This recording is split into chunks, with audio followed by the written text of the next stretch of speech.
അപ്പോൾ നമുക്കിന്നൊരു കിടുക്കച്ചായിട്ട് ഉണ്ടാക്കാം കേട്ടോ. പിന്നെ അപ്പോൾ അതിനായിട്ട് ഞാനിതാ ഇതുപോലെ ഒരു പ്ലാസ്റ്റിക് ബോട്ടിൽ എടുത്തിട്ടില്ലേ. അപ്പോൾ നമ്മൾ ഈ ഒരു ഷേപ്പിൽ അത് കട്ട് ചെയ്തെടുക്കണം. അതിനുശേഷം അതിൻ്റെ മേളിൽ നമുക്ക് കുറച്ച് ഗ്ലൂ ഇട്ട് ഒരു ടിഷ്യൂ പേപ്പർ എടുത്ത് ഒട്ടിച്ചു കൊടുക്കുക. അപ്പോൾ ബാക്കി വരുന്ന ഭാഗമൊക്കെ ഒന്ന് കട്ട് ചെയ്ത് കഴിഞ്ഞിട്ട് അതിൻ്റെ മേലെ കുറച്ചും കൂടി ഗ്ലൂ ഇട്ടിട്ട് ഇതെന്താണെന്ന് മനസ്സിലായോ? അപ്പോൾ ഇത് നമ്മുടെ പേപ്പർ ഒരു ദിവസം സോക്ക് ചെയ്ത് വെച്ച് പിറ്റേ ദിവസം നന്നായിട്ട് മിക്സിയിൽ അരച്ചിട്ട് അതിൽ കളർ ചെയ്തതാണ് കേട്ടോ.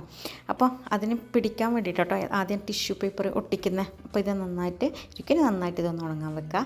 അപ്പോൾ അതിൻ്റെ തടി ഉണ്ടാക്കാനായിട്ട് ഞാൻ ഇതുപോലെ കമ്പി എടുത്തിട്ട് ഫോൾഡ് ചെയ്ത് ഒരു കട്ടിയാക്കാൻ വേണ്ടി ഒരു 3-4 പ്രാവശ്യം ഇങ്ങനെ ഫോൾഡ് ചെയ്തെടുത്തിട്ടുണ്ട്. ഇനിയിപ്പോൾ അതിൻ്റെ മേലിൽ നമുക്ക് പഴയ പേപ്പർ നോട്ട്ബുക്കിൻ്റെ പേപ്പർ അപ്പോൾ ഞാൻ എടുത്തിട്ടില്ല അതൊക്കെ വെച്ച് നമുക്ക് ആ മരത്തിൻ്റെ ഷേപ്പ് ഉണ്ടാക്കിയെടുക്കണം. അപ്പോൾ താഴത്തെ ഭാഗത്ത് കുറച്ച് വണ്ണം കൂടുതലും മേലോട്ടെത്തുമ്പോഴത്തേനും വണ്ണം കുറഞ്ഞ് ആ ഒരു ഷേപ്പിൽ നമ്മൾ പേപ്പർ ഇതുപോലെ വെച്ചിട്ട് അങ്ങോട്ട് ആക്കി കൊടുക്കണം. പിന്നെ അതൊന്ന് നന്നായിട്ടിരിക്കാനായിട്ട് ഞാൻ അലുമിനിയം ഫോയിൽ എടുത്തിട്ട് ഇതുപോലെ അങ്ങോട്ട് ചുറ്റി കൊടുക്കുന്നുണ്ട്.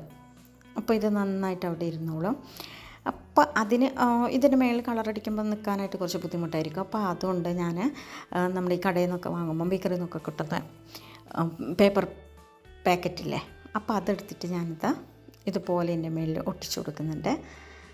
അപ്പോൾ നന്നായിട്ട് ഗ്ലൂ ഇട്ട് കൊടുത്തിട്ട് ഒട്ടിച്ചെടുക്കണം. ഇപ്പോൾ ഇളകി പോകാണ്ടിരിക്കാനായിട്ട് നന്നായിട്ട് തന്നെ ഗ്ലൂ ഇട്ടോ കേട്ടോ. അപ്പോൾ നിങ്ങൾക്ക് ഈ വീഡിയോ ഇഷ്ടമാവുകയാണെങ്കിൽ ലൈക്ക് ചെയ്യാൻ മറക്കല്ലേ. ഇഷ്ടപ്പെടുകയാണെങ്കിൽ ഒന്ന് കമൻറ്റും കൂടി ചെയ്തേക്കണേ. അപ്പോൾ നന്നായിട്ട് ഇത് ഉണങ്ങാനായിട്ട് വെക്കാം. അപ്പോൾ അതിന് മുന്നായിട്ട് നമുക്ക് അതിൻ്റെ ഒരു ഷേപ്പ് ബോൺസായി ആകുമ്പോഴത്തേന് ആ ഒരു ഷേപ്പ് എങ്ങനെ വേണ്ടതെന്ന് വെച്ച് കഴിഞ്ഞാൽ നമുക്ക് ആ ഒരു ഷേപ്പിലേക്ക് ആക്കിയെടുത്തിട്ട് നമുക്കിത് ഉണങ്ങാൻ വെക്കാം. അപ്പോൾ പിന്നെ ഞാനിവിടെ പഴയ തെർമോക്കോളിൻ്റെ ഒരു പീസ് എടുത്തിട്ടുണ്ട് അതിൻ്റെ ബേസ് ആക്കാൻ വേണ്ടിയിട്ട്. പിന്നെ അത് ഉണങ്ങി കിട്ടിയിട്ടുണ്ട്. ഇനിയിപ്പോൾ ഇതിൻ്റെ ഉള്ളിലേക്ക് നമുക്കിത് അങ്ങോട്ട് താത്തി കൊടുക്കാം.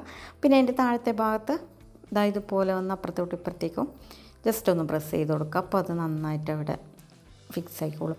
പിന്നെ കാട്ടിൽ മേട്ടിലൊക്കെ പോയിട്ട് ഞാൻ കുറച്ച് കല്ലൊക്കെ പൊറുക്കിയെടുത്തിട്ടുണ്ട്. പിന്നെ നല്ല കഴുകി കുട്ടപ്പനാക്കി എടുത്ത് വന്നിട്ടുണ്ട്.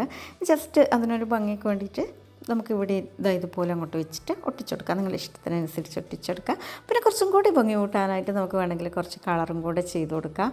ഇതുപോലെ അതിൻ്റെ മരത്തിൻ്റെ തണ്ടിന് ഞാൻ കുറച്ച് കളർ ചെയ്യുന്നുണ്ട്. പിന്നെ കുറച്ച് താഴത്തൊക്കെ കുറച്ച് ഭംഗിക്ക് വേണ്ടിയിട്ട് കുറച്ച് ഗ്ലൂ ഒക്കെ ഇട്ട് കൊടുത്ത് അതിൻ്റെ മേളിൽ നമ്മൾ നേരത്തെ ചെയ്ത് വെച്ചിരിക്കുന്ന ആ ഒരു പേപ്പറിൻ്റെ പൾപ്പെടുത്ത് ഇതുപോലെ ഇട്ട് കൊടുക്കാം. പിന്നെ ഒരു പുല്ലിൻ്റെ ആ ഒരു ടെക്സ്ചർ പോലെ ആവാൻ വേണ്ടിയിട്ട് കേട്ടോ. അപ്പം താഴത്തൊക്കെ അടിപൊളിയാക്കി കളറൊക്കെ ചെയ്തെടുത്തിട്ടുണ്ട്. പിന്നെ നമ്മൾ നേരത്തെ ഉണ്ടാക്കി വെച്ചിട്ടുള്ള ലീഫൊക്കെ നന്നായിട്ട് ഉണങ്ങിയിട്ടുണ്ട്. അതിന് ശേഷം നമുക്കിതുപോലെ എടുത്തിട്ട് അങ്ങോട്ട് ഒട്ടിച്ചു കൊടുക്കണം. പിന്നെ ഈ ഒരു രീതിയിൽ ഞാൻ സെറ്റ് ചെയ്തെടുത്തിട്ടുണ്ട്. അപ്പോൾ ഫൈനൽ ലുക്ക് എങ്ങനെയുണ്ട്? കിട്ടുമല്ലേ? അപ്പോൾ നിങ്ങൾക്ക് ഇഷ്ടമായ ലൈക്ക് ചെയ്യാൻ മറക്കണ്ട. ബൈ.